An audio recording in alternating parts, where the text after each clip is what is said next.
Right, okay. So Bible's at the ready. Open at John chapter 10. Does anybody feel they need to look back into chapter 9 to the closing words that Jesus spoke about spiritual blindness after he had healed the man No. who was born blind? Oh, okay. No, we're all happy to move straight into chapter 10 then. Oh, Okay. Right. Would somebody like to read? Let's read the first six verses, and then we can reflect on them. Okay, I'll ask you a couple of questions, perhaps just to help get some thinking going. Have you noticed who Jesus is speaking to? It's all very familiar words in John chapter 10. Many of us know parts of John chapter 10 by heart. So it's nothing that jumps out as obviously brand new. We might discover something new as we go on, but it's interesting that he's talking to Pharisees. So we need to think in terms of what he's saying and to whom he is saying it, as well as the fact that John is recording it and putting it into his account of Jesus. The series that we're running at the moment is called Let's Talk About Jesus, and that's what John, one of the disciples of Jesus, is doing when he writes his gospel or good news. So that's one question. There are other thoughts that come out later on. For example, what did Jesus mean by going in and going out? What do you understand that to mean? Well, more about that as we go on. So somebody to read the first six verses. Who's volunteering?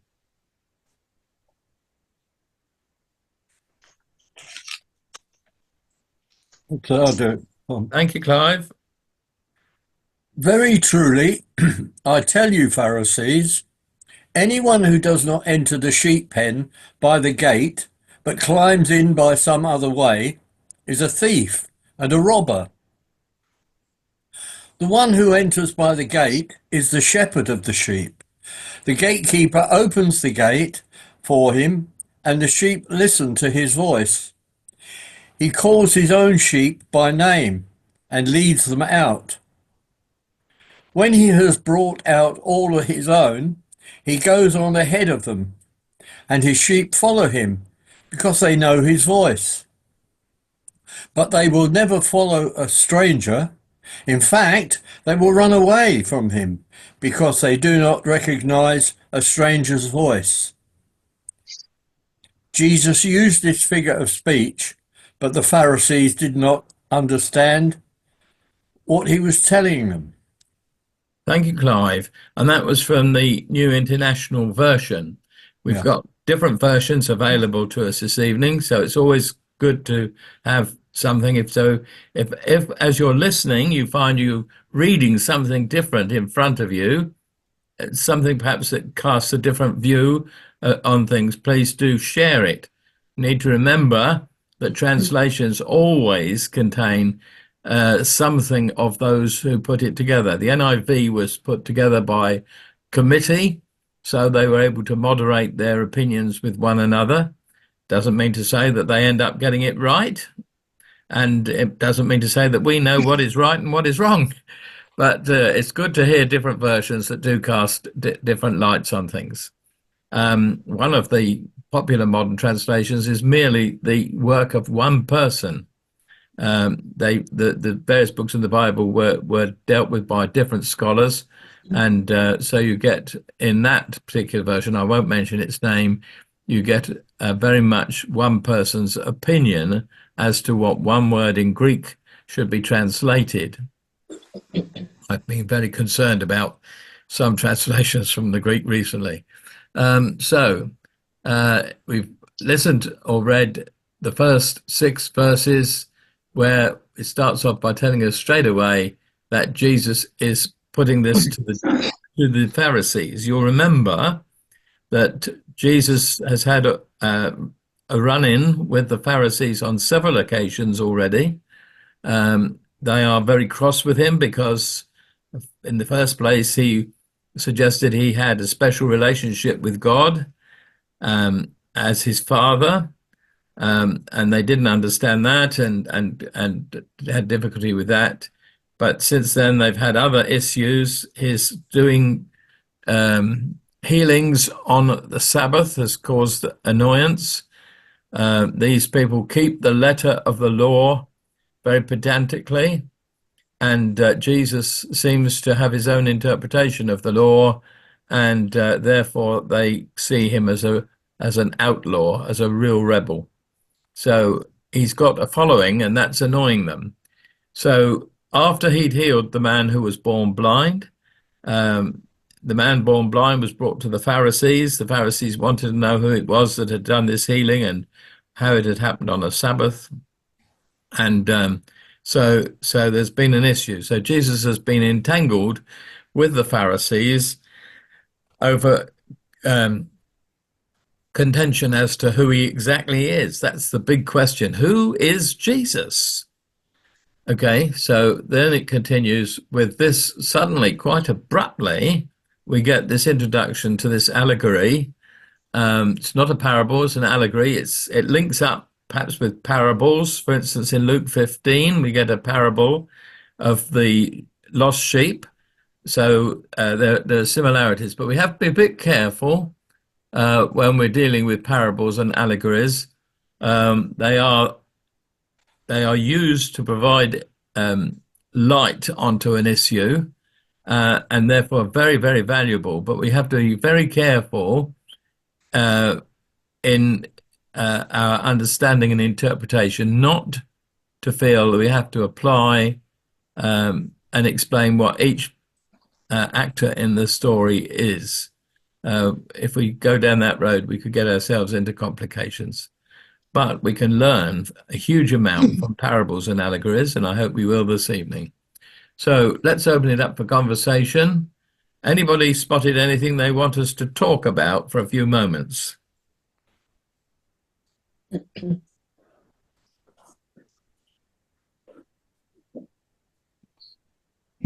Nobody's got anything. Well, I'm going to be controversial and ask the question, who's the gatekeeper? I was interested, and I hadn't realised that there was a gatekeeper as well as a shepherd until tonight. Yes. And we don't know who owns the flock either, do we? Not from this story, you know. No. So who is the gatekeeper? Who might the gatekeeper be? I mean, Jesus didn't explain who the gatekeeper was, so perhaps it isn't important. So if that aspect isn't important, what is it that's in that sentence that is important? I am. I am. Are you talking about the gatekeeper in terms of a metaphor or the actual gatekeeper? Well, just look at what Jesus says. He says, the one who enters by the gate is the shepherd of the sheep. Yeah. The gatekeeper opens the gate for him, and the sheep listen to his voice. So the gatekeeper has some control, and the gatekeeper has admitted the shepherd to the sheep.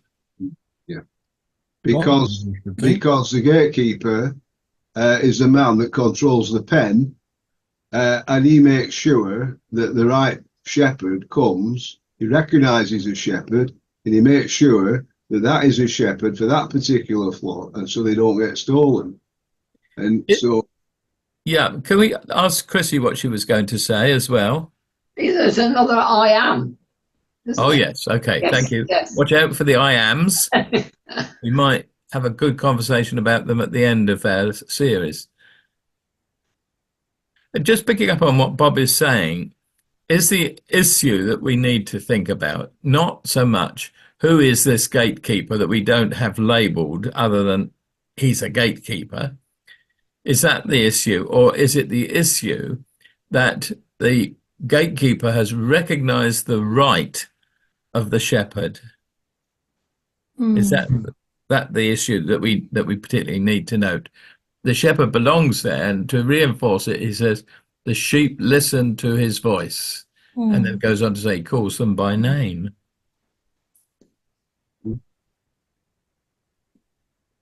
Come on, let's have some conversations and discussions and arguments. Jesus is saying, I am the gate for the sheep. No, it doesn't say that at all. Later on, he says he's the gate, and we need to think a little bit about that. I'm assuming that all of us. You'd moved into verse 7 a minute ago. Yeah. It says here, therefore Jesus said again, I tell you the truth, I am the gate for the sheep. Okay, back out of it, back to the first 6 verses, Chrissy, and I'm sorry, but you moved into 7. We'll come to it again in a few moments. Okay, but try not to shortcut the conversations. Well, we have to be clear that the gatekeeper is playing a very significant role here. He's giving the shepherd access to the sheep in the first instance. He is the security guard.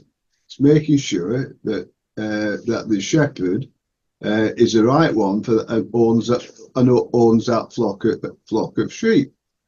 If we were to draw a parallel with that, we will draw a parallel then with the church, because Paul had a lot to say about false teachers coming into the church and undermining his gospel. So I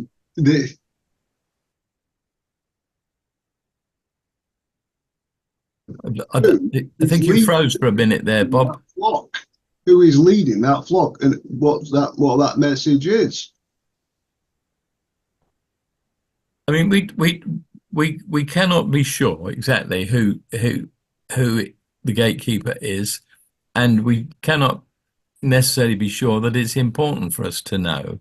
What is important is that the gatekeeper has admitted the shepherd. The shepherd has a right to enter into the fold and call his sheep. Very interesting practice of shepherding in the time of Jesus, and that was the common merging of different flocks of sheep. So sometimes they get mixed up, but the shepherd calls his sheep and he knows them by name, which is interesting. And so the shepherd's admitted because he has authority to enter in. And this is something Jesus develops a little bit later when he talks about those who have the right. Well, even in verse 1, where he says, the sheep,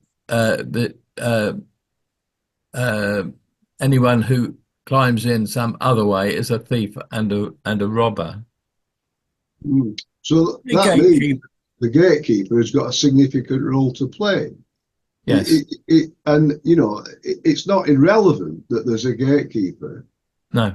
Otherwise, it wouldn't be in the story. No. It's highly. Well, they obviously understand it, but I mean, it's when I started reading this for the umpteenth time, I found myself quite interested in the way that Jesus, as John records it, Jesus has jumped right into the conversation. This is an ongoing conversation from the previous chapter. And he jumps right in with this bold statement about a sheepfold, a gate, and a shepherd, and a gatekeeper. He suddenly introduced the story in the middle of nowhere. Of course, that's like Jesus. He does introduce stories in order to teach. But it does come very abruptly following the miracle of the healing of the man who was born blind. Anybody else want to comment or ask a question? Yes, John. I was thinking about the contrast with the Pharisees, because in a sense, Jesus was accusing the Pharisees of being gatekeepers who wouldn't allow him, or trying to prevent him having access to the sheep. You follow that? Yeah, it's an interesting comment. Well, I thought the gatekeeper would be the father. Well, I've been thinking that from the very beginning. Surely the gatekeeper is God. Well, again, I want to say that with allegories and parables, we need to be careful not to try to explain each item.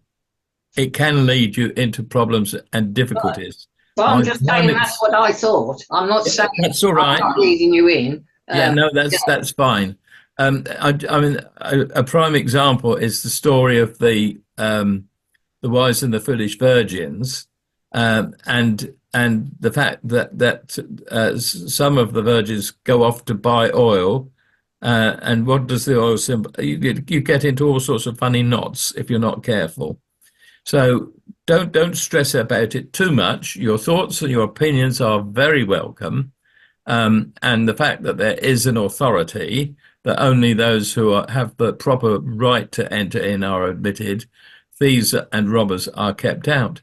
So is Jesus, do you think, implying then that the Pharisees' role is gatekeeping because they don't want to admit Jesus, they don't want him teaching the Jews, and they're trying to stop him? Or is in some senses Jesus addressing these to the Pharisees because there are scriptures that they would know from the Old Testament?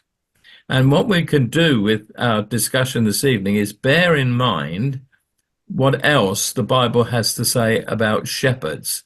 So, for instance, if you turn to Ezekiel 34, and the beginning of the chapter, you find that the prophet Ezekiel addresses, in God's name, he addresses those who are false leaders of God's people, who are false shepherds. So there could have been an implication when Jesus talks about those who have no right to enter in and being thieves and robbers and spoiling things. He might be thinking about that. In the Ezekiel passage, it talks about shepherds indulging themselves with the benefits of having the flock, but not caring for the flock. So they would have been very familiar with Ezekiel. So when Jesus talks about these things, and of course they would be very familiar with Psalm 23 and Isaiah 63. So all of these passages they would know very, very, very well indeed. So when Jesus introduces the picture of sheep and shepherd and fold, he's not introducing a concept that they would not have had sermons on and considered in the past. I think that's important to remember. Anybody else? Do we want to consider anything else in these opening verses? Well, surely it's a gatekeeper that bestows legitimacy on the shepherd. Yes. He authorizes the shepherd before the shepherd can even speak to the sheep. He is the gatekeeper in that sense. Right? Okay. He authorizes it, and that's why I ask you: are we talking literally, or are we talking in metaphoric terms? Because I think that Chrissy does make a point that the power behind this is God. Okay. Who is. Okay. I hope I didn't indicate that I was disagreeing with Chrissy. No, it was just no. that I was holding back a little bit on the issue of the gate and the gatekeeper. But it's fine to see. I think the point I think that's significant is that the shepherd has authority. Okay, that's the thing about it. He's got a right to be there. Okay. And other people who try to get into it but have not got that authority, they're described as thieves and robbers. So, their motivation is wrong. So I think it's really quite interesting. I think what Jesus is doing here is taking a very familiar image from the Old Testament, Yep. and then twisting it to apply to himself. Yes. That he's saying all this is about thieves. In the Old Testament, you understand these images, God being the shepherd, the Lord is your shepherd. Yes. Well, the key is, I am that shepherd. Yes, absolutely. Well, not just that, David. Perhaps I am the good shepherd. Yes. And that's the particular point that's made. We'll look at some of these. Later. We'll look at some of these Old Testament prophecies in a few moments. the thing, it goes on to talk about this gatekeeper who's opened the gate, that the sheep listen to his voice, and then he calls his own sheep by name. To me, that's the most wonderful thought. It's one of the most precious words of the New Testament. His sheep hear his voice and respond to it, and he knows his sheep by name, which is and to think that that God knows all our names that are here this evening and any that are missing or unable to get in at the moment. He knows all our names. There was a thing I love to quote that was written on a church magazine. You may be a number a computer can trace, but God knows your name, your need, and your face. Wonderful, isn't it, that God knows each of us intimately. When we struggle out of bed in the morning, you know, he's there already, and he knows all about us, and he knows which bits of are aching and so on. You know, he knows us so well. He has an intimate relationship with us. We're precious. Each of us is precious to the Lord, each of his children. Fiona, you are muted. Fiona? Yeah, Okay. I've just been reading these verses that we've been going through, and in those verses, it doesn't say that he's the good shepherd. No. So could it be that he means that the shepherds are the teachers of the people, and the ones that are the thieves and the bandits are the ones like who are acting like the Pharisees? I think if we take it steadily and think about it carefully, shepherds were also the kings of Israel were known as shepherds. So the concept is there in one of the prophecies. It mentions Cyrus as a shepherd, and he was the one who was going to rebuild Jerusalem. So the concept between kings, leaders of the people, and shepherding was familiar. So there are lots of different functions and responsibilities of shepherds, which perhaps we can talk about in a few moments, which we look to Jesus to be our king and so on. I don't know if I've answered or commented helpfully on what you asked, Fiona.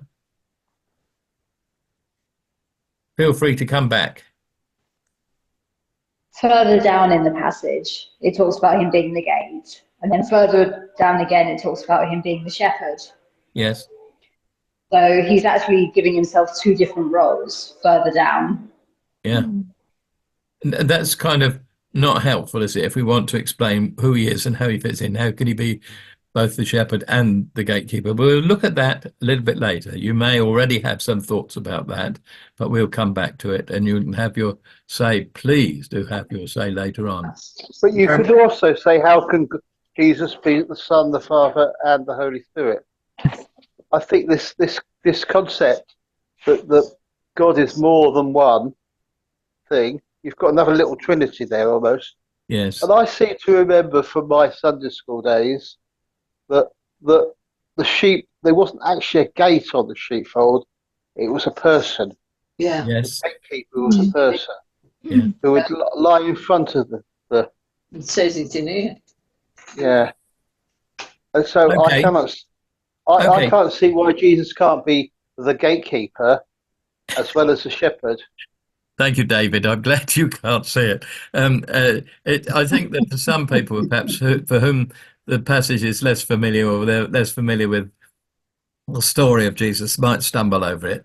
And people will listen to our conversation later on as a recording. So I think it's important just to point out if there's something that could be difficult or things, and then come up with the explanation, which we've already started to do.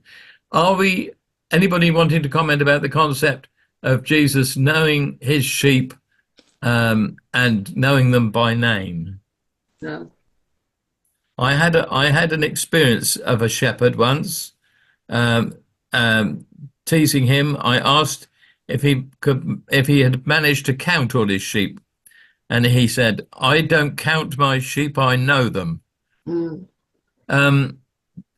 What about the fact that part of the function of being a shepherd is to lead the sheep Depends into how many you've got. Sorry, go on, say again, Carol. It's frozen. Comment from a farmer. It's frozen. It's frozen. That's frozen. Is it? You're not frozen, Carol. Carol, did you have a comment? It's freezing. Oh, right. Okay. Well, it isn't with us. No, Have you get a chance? keep freezing now. We're not hearing consistent talking. Right. Is that at my end? Is that happening to again. everybody? I'm periodically freezing. No. No. Okay. That's the problem with the internet, and there can be localized problems or not. And it's not just about your connection; it's about how up to date your computer software is, and they update Zoom and so on. So trying to make It sure. seems to be a bit of a general thing. No, my Right. comment was it depends how many sheep he has, if he knows them or counts them. Yes, Can't becomes hear that. difficult after a certain I number. come in there. I was a You're farmer's freezing. wife for a while, and my husband had 200 cows, and he knew every Yeah. one of them by name, and he knew their temperament as well. So it was a sad day when they had to be sold off, but he knew every one of them because he cared for them, and he's out in the rain and doing whatever. And if one fell in a ditch when I was pregnant, and I had to sit as a pregnant lady watching over a pig while they went and got a tractor to get the cow out of the ditch. So if you care for something like the Lord cares for us, then that is it. You know them to the core. Okay, thank you. I think that's what's implied. Yeah. What is implied is that his care for the sheep. Yeah. Obviously, once livestock reaches a certain number, it becomes impossible to know them all intimately. But in this context, they would have done. Okay, now he leads them out. Okay, and it says when he has brought them out, he goes on ahead of them, and his sheep follow him because they know his voice.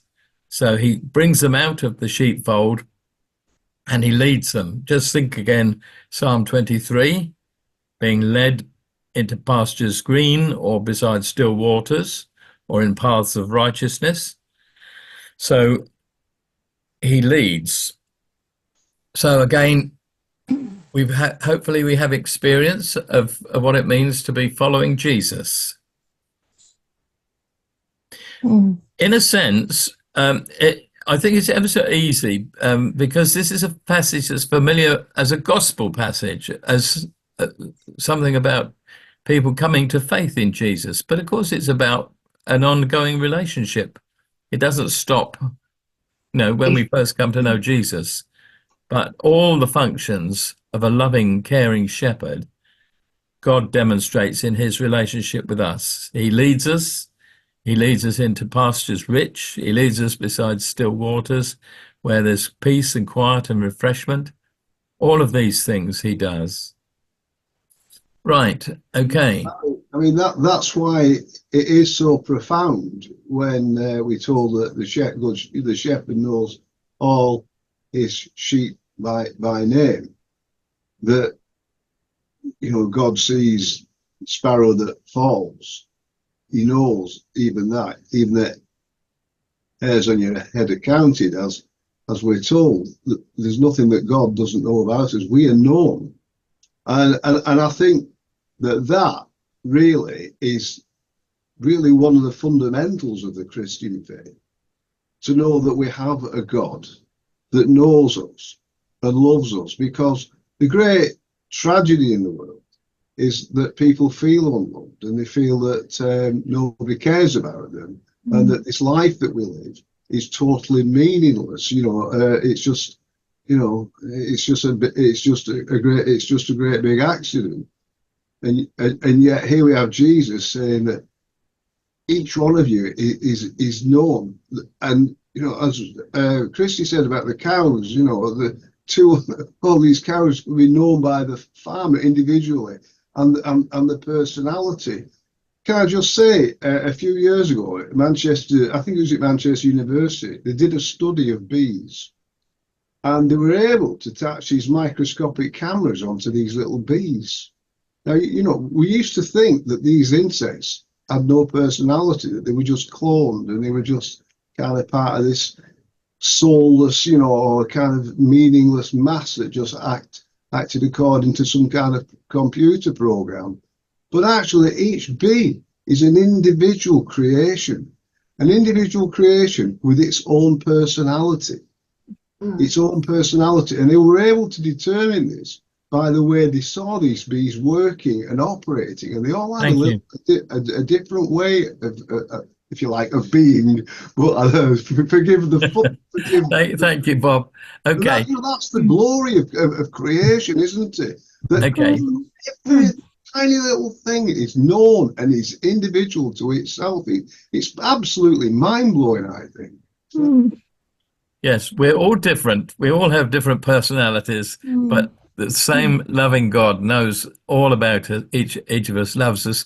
He calls us, and we respond because we recognize his voice. Now, of course, not everybody was recognizing the voice of Jesus. Some people were and were believing in him, and others were opposing him straight away from the get-go. So those clearly, when Jesus is talking to the Pharisees about people recognizing his voice as the Good Shepherd, there's the implication with that that the Pharisees did not belong because they didn't recognize his voice, and so did not follow him. But the issue of following Jesus is really quite important, isn't it? Because becoming a Christian isn't just saying, well, I now believe in that there is a God, and I now believe that Jesus is God's son and he's divine and that he died on the cross for me. It's the beginning there. It begins at the cross, but the pathway leads on right the way through life. We're called on to be following Jesus, to be asking, what would Jesus do in situations we confront with, and experiencing his presence with us as we go through life. Really important that we stick close and we walk with Jesus very carefully. Okay. I think this is, I'm sure this is quite a controversial thought, but I shall throw it into the mix anyway. I mean, last week I was asking, you know, were these people, the Pharisees and others like them, were they stubbornly refusing to believe, or were they totally incapable of believing? And I wonder whether Jesus knew the difference. And I wonder whether this passage is Jesus realizing that it was a matter of some people will recognize my voice and follow me, and some people won't. I mean, was it something that he was learning about his own truth? Well, I don't know whether the word learning is really the right one, Dot. It may be that he knew from the get-go that there would be some who would not believe, who would oppose him, and consequently it would lead to the cross. And I believe that is the case, that he knew. So your bottom line of question is, were they choosing not to listen, not to obey, not to receive, or was it impossible for them to do it? And I don't think I have enough wisdom to know the answer to that, but I'm familiar with those of certain denominations who talk a lot about predestination, and will say there are always some who are predestined not to believe. So it's a good question. It's a good point, well worth pondering. But I don't know that the total wisdom in the room is sufficient to answer such a difficult question. But it's really vital, isn't it, that people do learn to discern the voice of the Lord. What has been our experience, I wonder, in terms of discerning the voice of God? It's an important aspect to be able to discern his voice, to know when he's saying, but sometimes it's difficult. Is that your voice, Lord, or am I imagining it? Was it, in my head, or is it in my heart? But important that we try to learn to recognize the voice. Shall we read on? So if we read on from verse 7, okay, and then we can talk a little bit more about the gate. Let's read just read but 7 to 10 for a moment, and then we'll have a few moments to talk about that, and then we'll read on again. And I'm going to have a drink of coffee while somebody's reading. Any version, but do tell us which version you're using.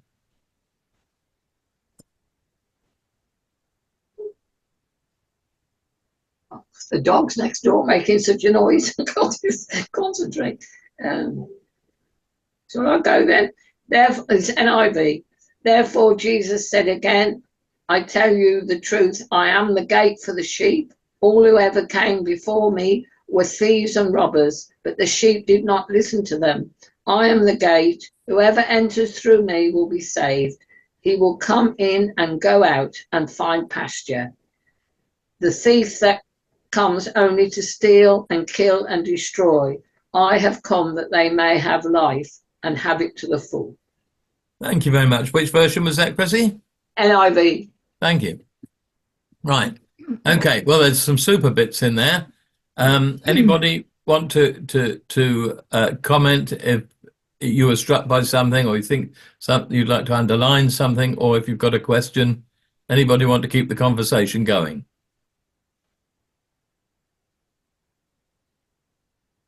In verse 9, it says, I am the gate. Whoever is through me will be saved. He will come in and go out and find pasture. Now, that's a wonderful statement to make. The sheep is contented, is satisfied. And we find if we treat the Lord Jesus as our personal Savior, he satisfies us. Yes, thank you, Arthur. Very good point. Yeah. I'm reminded of the verse later on in John, no one comes to the Father but through me. Yeah. In that sense, Jesus is the gate to God. Yeah. Well, via me. Sorry, Dot.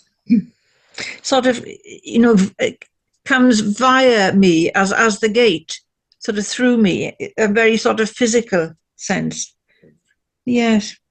So what we have is we've got a gate that lets people in and lets people out, and both are being referred to here. So maybe we want to talk about that. What does that mean? The sheepfold is the place of security and safety.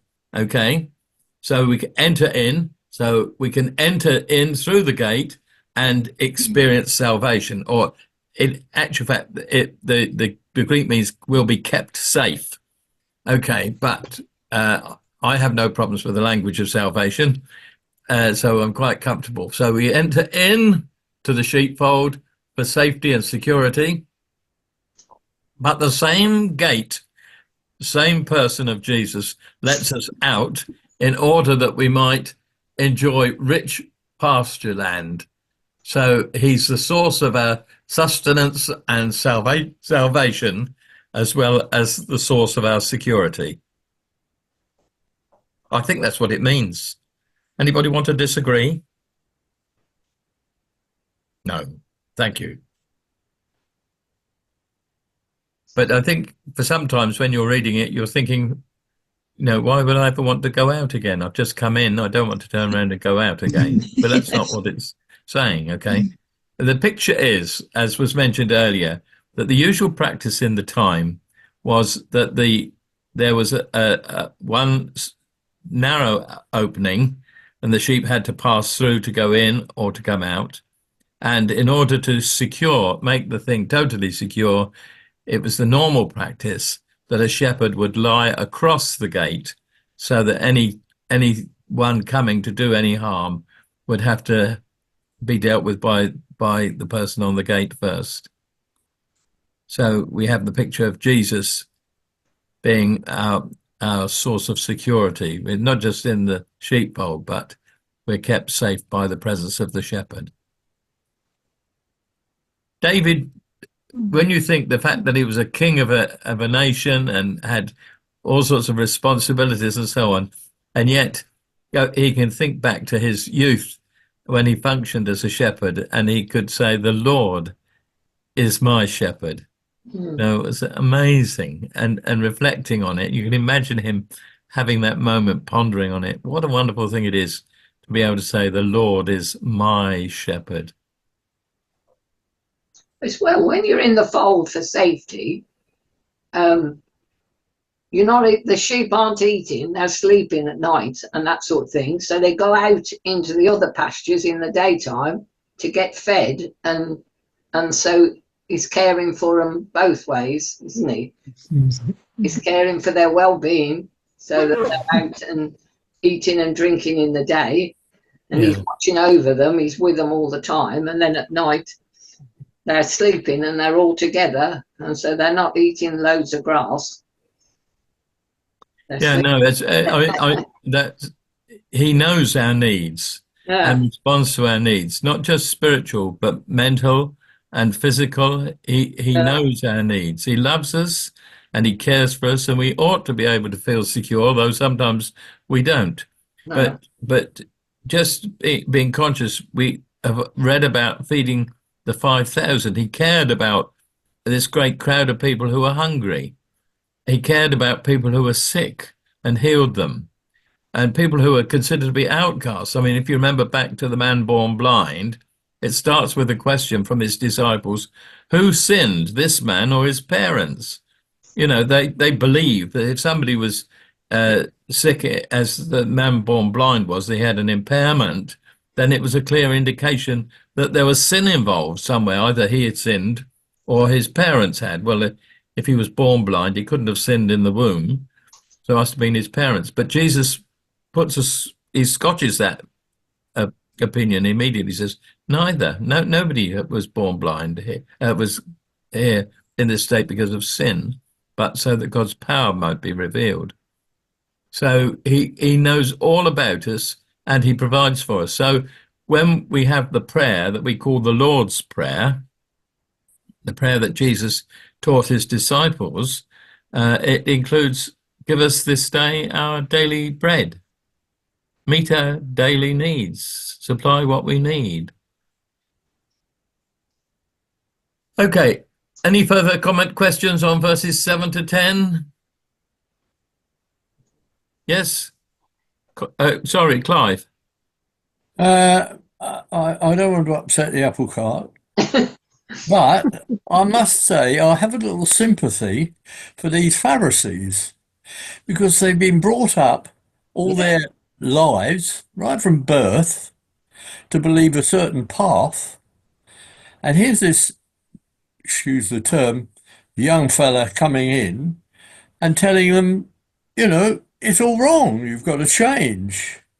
And I can liken that to experiences in my life when I grew up in the Church of England as a choir boy and went all through the business of that and was told this was right and that was right and you've got to do this and you've got to do that. But I've learned since experiencing God that it's nothing to do with all those trappings that go along. And you can feel the sympathy for these Pharisees because they know no better, do they?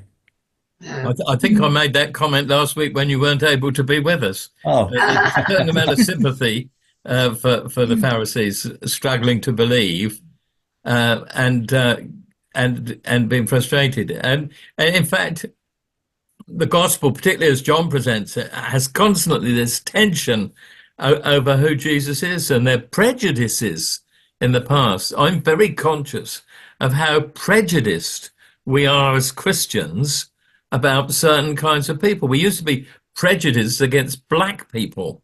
Some still are, sadly. But people are prejudiced about certain people with certain sexual proclivities and so on. People are hugely prejudiced. And often it's because it's been something that we've lived with, or we were brought up with, or we were taught.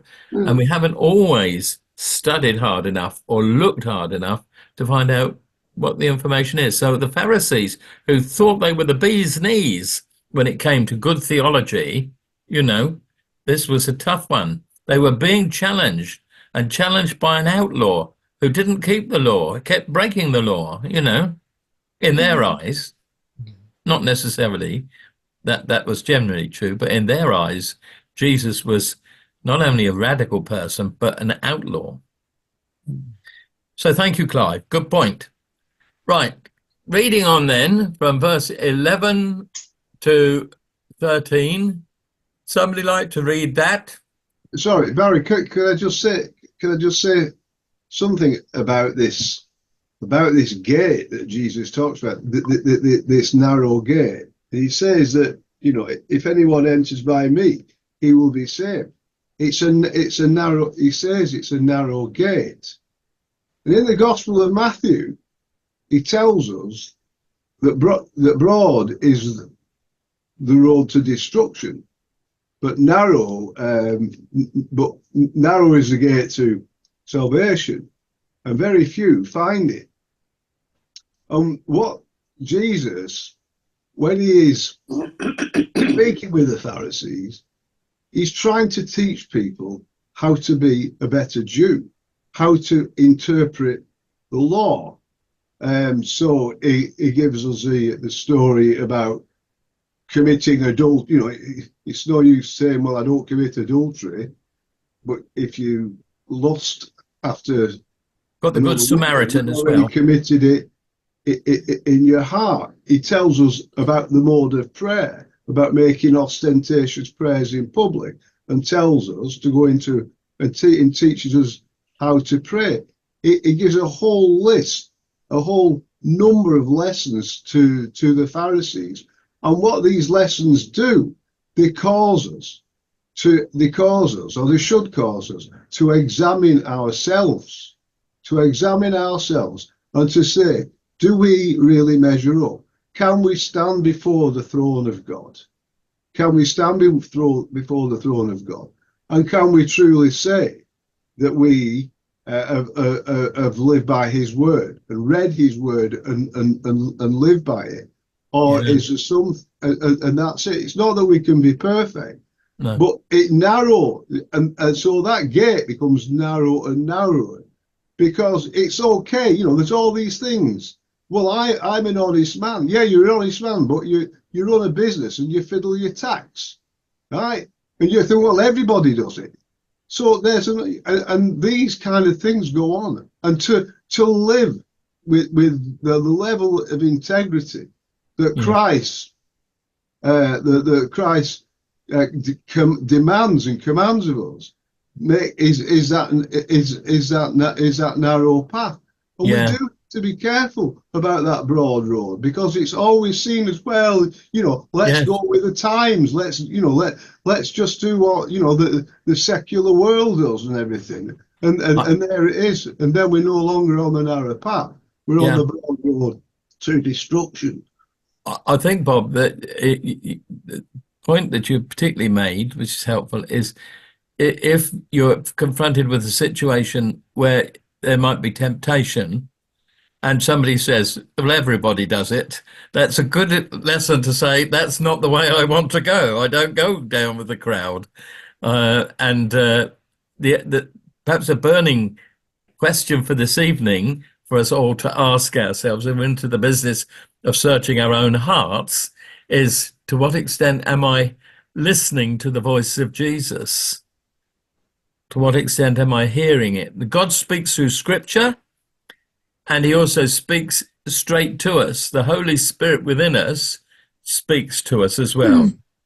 So it's learning to be a follower of Jesus is an ongoing experience. We need to be constantly listening and learning to listen well. Mm. Okay, well, that's all been good stuff.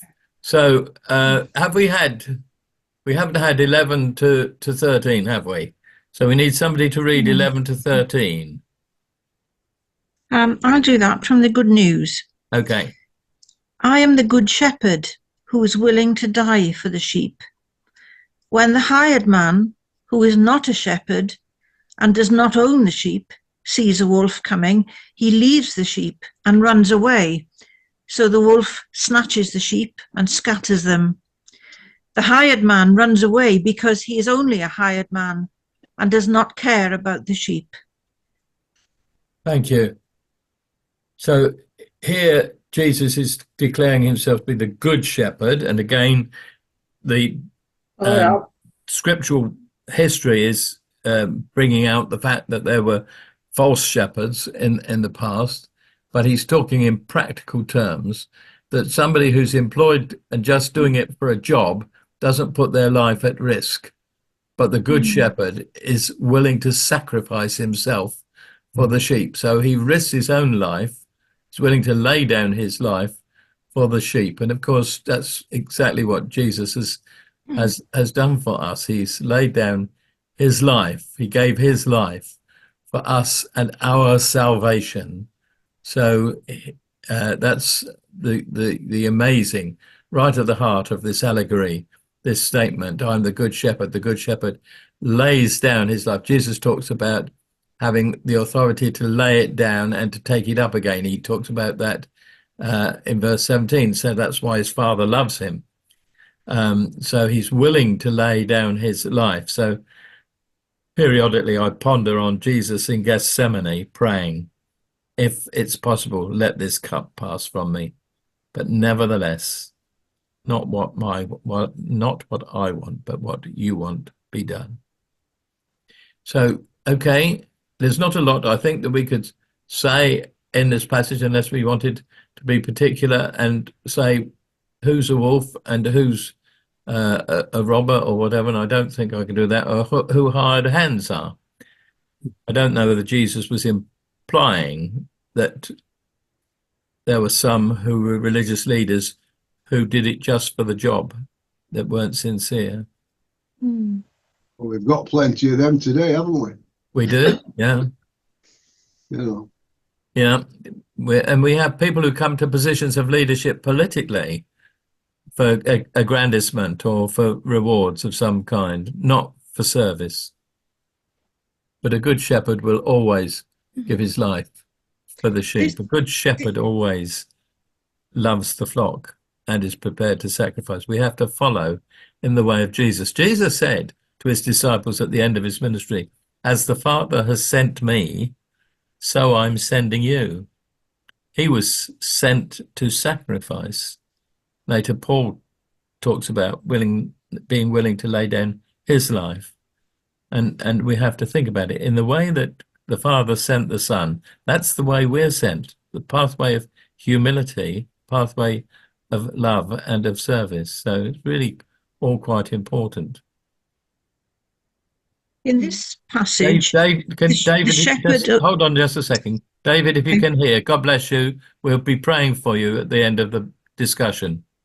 Right, sorry, Thank you Doc. very much. That's okay.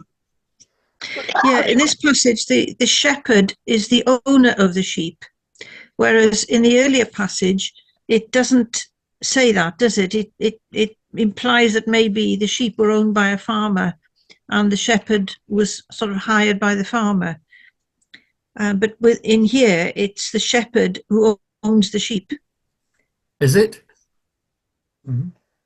Well, when the hired it man talks about is not my a sheep. shepherd and does not own the sheep, Oh, right. Okay. this is what this translation says. Right. So the shepherd seems to own the sheep here. Just quickly, what verse is that? It's 12. 12 in the Good News. Yeah, in NIV, it also uses the phrase, does not own the sheep. Okay, so let's no other comment on 11 to 13. So let's read on, and we go from 14 to, let's go 14 to 21, and that will nicely round up this particular passage. We've got about 5 minutes to do that. So somebody like to read from verse 14 to 21. Please. New Living Translation. Wonderful. I am the good shepherd. I know my own sheep and they know me, just as my Father knows me and I know the Father. So I sacrifice my life for the sheep. I have other sheep too that are not in this sheepfold. I must bring them also. They will listen to my voice, and there will be one flock and one shepherd. The Father loves me because I sacrifice my life so that I may take it back again. No one can take my life from me. I sacrifice it voluntarily, for I have the authority to lay it down when I want to, and also to take it up again. For this is what my Father has commanded. When he said these things, the people were again divided in their opinions about him. Some said, he's demon-possessed and out of his mind. Why listen to a man like that? Others said, this doesn't sound like a man possessed by a demon. Can a demon open the eyes of the blind? Thank you, Carol. And that last question was raised before when there was controversy immediately after the miracle was performed of opening the eyes of the man born blind. So it echoes that. The division is again echoing it again. John is bringing up the fact of the person of Jesus, and it's a challenge. Some believe, some don't. Some walk away, but some stay. So there are some that are just interested in the benefits, like having heavenly food, eating miracle bread, and there are some that want to know more because of who Jesus is. So always Jesus is controversial. Always he causes a division. Not all will believe. Not everyone welcomes Jesus. That's sad, but it's the reality. That sounded very similar to the version I've got open in front of me, which is the New International Version. There was nothing particularly different. It introduced the word "my own sheep," but that's okay. Was there anything anybody wants to comment on or ask a question about?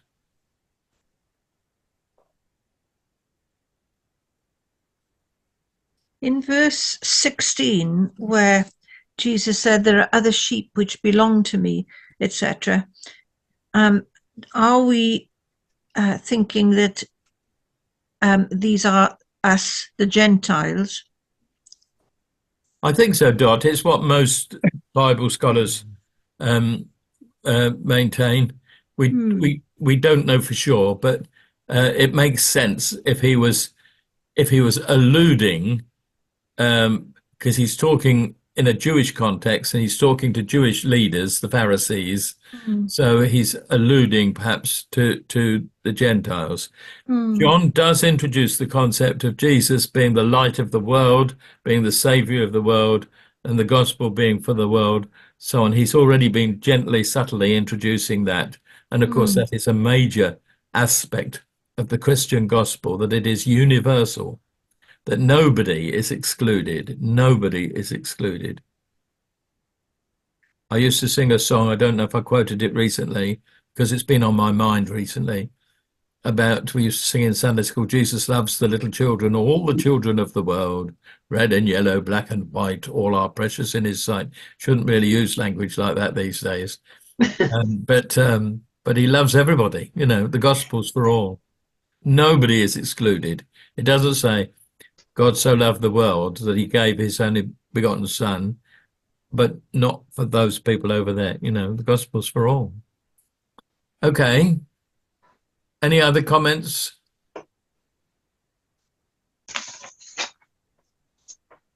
Do notice it says they too will listen to my voice. Okay. It's the same thing, Jew and Gentile. It's hearing the voice of Jesus calling and being ready to respond.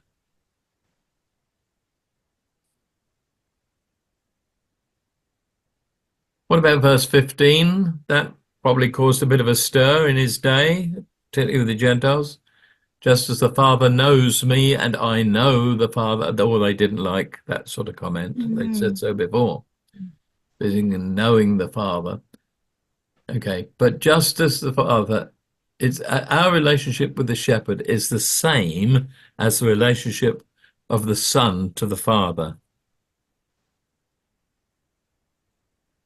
The love wherewith he loves the Son, such as his love to me. That comes in a song, and I can't remember which it is. Is it in a hymn?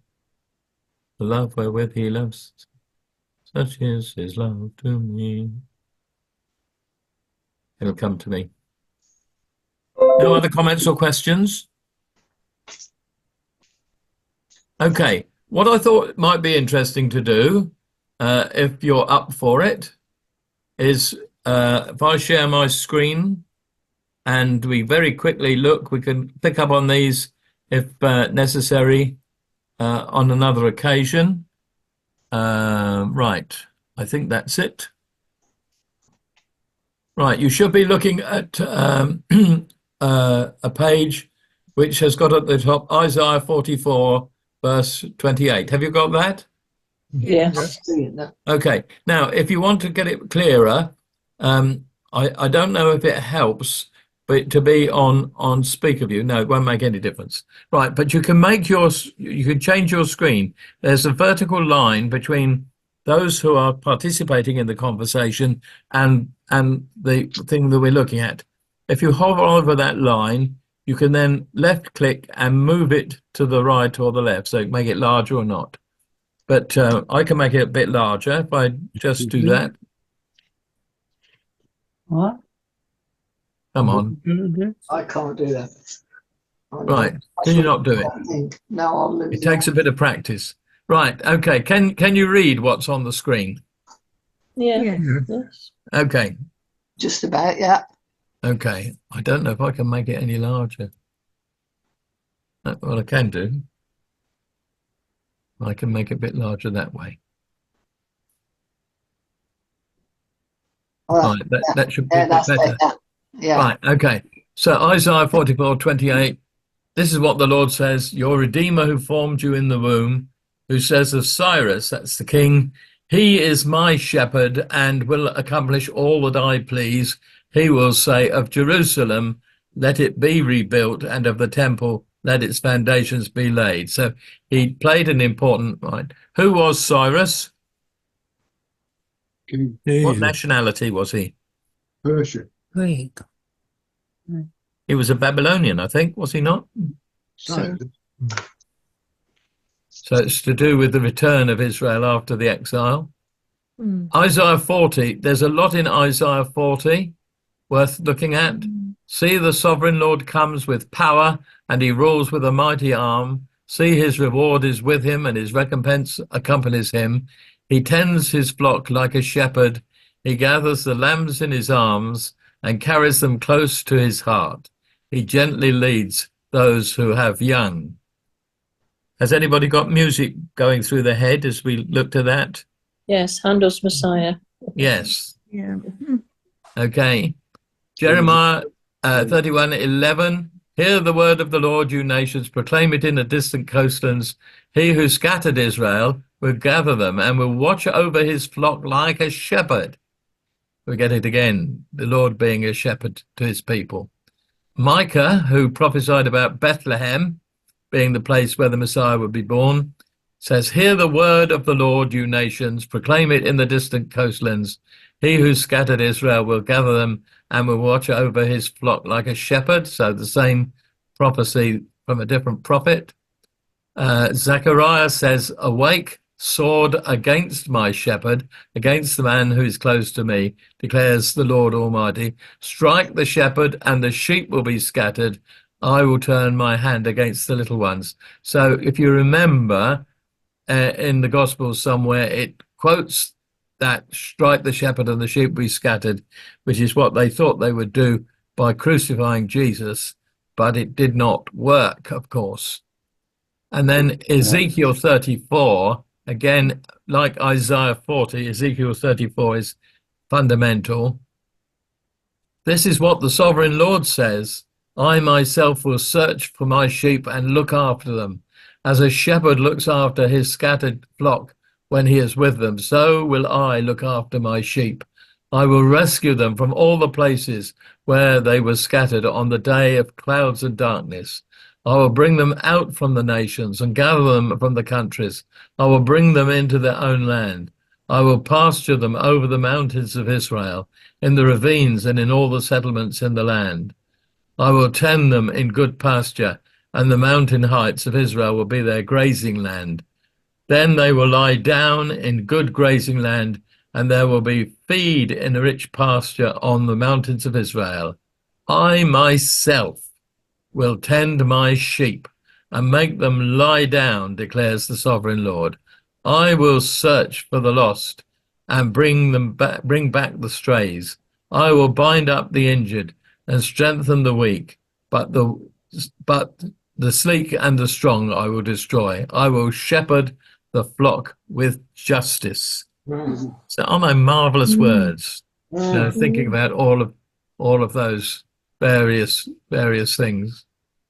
So there's quite a lot in the Old Testament about God being a shepherd to his people. And so, as I said at the beginning, the Pharisees would be familiar with all of those passages. They would have had teaching and taught people based on those. My first time saying anything about the faith, I got tricked by a pastor into speaking on my favorite psalm in a youth meeting, a youth fellowship. And because I didn't want to look silly in front of a girlfriend, I said I would speak on my favorite psalm next Tuesday. And I came and I did speak on Psalm 23. I tried to be a bit more original than that, but I spoke on Psalm 23 and declared for the first time that I was a lost sheep. I was a lost sheep. All we like sheep have gone astray, it says in Isaiah 63. All we like sheep have gone astray. We've turned every one to our own way, and the Lord has laid on him the iniquity of us all. So I spoke about the Good Shepherd. I was the sheep that he'd been looking for. He was the Good Shepherd and laid down his life for me. And so I referred to John chapter 10 and Isaiah 53. I think I said 63 just now instead of 53. But that was my first confession of faith. And after that meeting, the pastor of the church held onto the back of my bike and wouldn't let it go. He was a big, strong man. And I was trying to escape, but he wouldn't let me go. And he said, "Now I know where you stand. When can I baptize you?"